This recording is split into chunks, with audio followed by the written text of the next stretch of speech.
مام حاجی اسماعیل هەیە خەڵکی یەکێک لە گوندەکانی سەر بە قەزای کفریە لە گەرمیان ئەڵێ ئازارێک کەوتە شانمەوە ئەم ئازارە یعنی لە حیبەتە لە ئازارە نەمەتوانی دابنشم هەڵەسام ئەڕۆیشتم ئەهاتم هەتا وەکو ڕۆژ بووە ڕۆیم بۆ خەستەخانە لە خەستەخانە عیلاجیان بۆ نووسی هیچ ئیسفادەم لێ نەکرد هەر لە گەرمیانە ئەڵێ دوو عیادەی ترم کرد عیلاجیان بۆم نووسی عیلاجەکانم ئەخوارد هیچ کاریگەری لەسرم جێ نەئێشت لە ئازارە نەئەخەوتم تا درەنگ شەوانێک نەئەخەوتم بەس لە ئازارە هەڵەسام ئەچوومە ناو حەوش ڕێمەکرد ئەڕۆیشتم و ئەهاتمەوە لە ئازارە بەس خواخوام بوو تۆزە هیلاک بوو بخەومی تر ئاگام لە خۆم نەمێنێ تاوەکو سەردانی عیادەی چوارەمم کرد لە سێمانی ئەوش هەمە ئەمان شت عیلاجشتی بۆم نووسی بەڵام کاریگەری نەبوو لەسرم خوا ئاگای لێ ئەڵێ پێنجەم عیادەم کرد خەریک ئەوە بووم کە فەحس و تەحلیلات و ئیشاع و هەموو ئەمانەمە گرت دکتۆر وتی ئەبێ عملیات بکەی ئەڵێ منشتم جەنابی دکتۆر من بەم عمرەوە تازە عملیات ناکەم ئەڵێ لە ناو عیادەکە بووم هێشتانە یعنی خەریک فەحس و فحوساتەکانم بووم ئافرەتێکی تقریبا 65 ساڵ بۆ 70 ساڵ بەرەو ڕووم هات کچێک بچووکی لەگەڵا بوو منی بینی سرم بەستووەتەوە ئەمانە ئەڵێ هات بە حیا و شەرمەوە وتی مام حاجی ئەتوانی پارەمان لێ بڕاوە چەند ئەوەنە هەزارم پێ بدەیت چەند هەزارێک ئەڵێ من شوتم خۆشەکەم هەتا 1 ملیۆنم لێ داوا بکە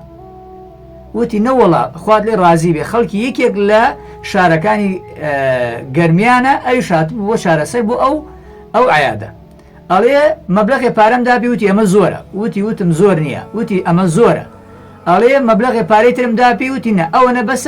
بەس ئەوەنەی بمانگەێنێتە شارەکەی خۆمان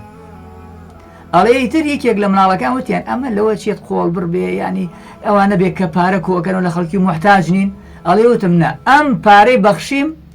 لە عیلاج دکتۆرەکە زۆر باشترە ئەڵێ خوا ئاگای لێیە دکتۆرەکە وتی ئەبێ عملیات بکەیت و ئەمجە دوایەوە ئەوەنە عیلاجی بۆم نووسی هێنام بۆ ماڵ خوا ئاگای لێیە ئەڵێ لەو ڕۆژە وەک بڵێ عملیاتم کردووە هیچ پێویستم و عیلاجەکانی دکتۆری پێنجەم نەما زائیدەن دکتۆرەکان تریش کە عیلاجیان بۆم نووسی خوا ئاگای لێ یەک عیلاج ناخۆم ئازار لە گیانمان نەما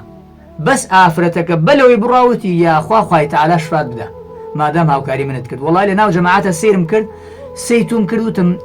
ئەمە پیاوێ معقولە با تەکلیف لە ئەم بکەم ئەڵێ تەکلیفی لێم کرد منش مەبلەغی پارەم داپێ خوا ئاگای لێیە ئەڵێ لەو ڕۆژەوە ئازار لە گیانمان نەماوە مع العلم دکتۆری پێنجەم وتووی ئەبێ عملیات بکەی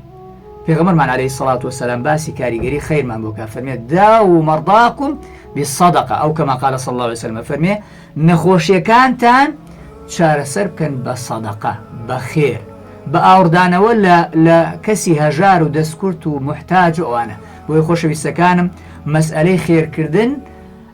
یعنی نابێ لەبیر بکەین ئێمە چەندین چیرۆکمان گوێلی بۆ خۆم بۆ خەڵکی باسم کردو بەڵام ئەمە ئەو حاجێ باسی کردووە بۆم کاریگەری زۆری هەیە خۆشەویستەکان ئەوانەی ئیمکانیتمان هەیە یان نەخۆشیات و دەسەرمانە با بە خێرکردن نەخۆشیەکانمان چارەسەر بکەین.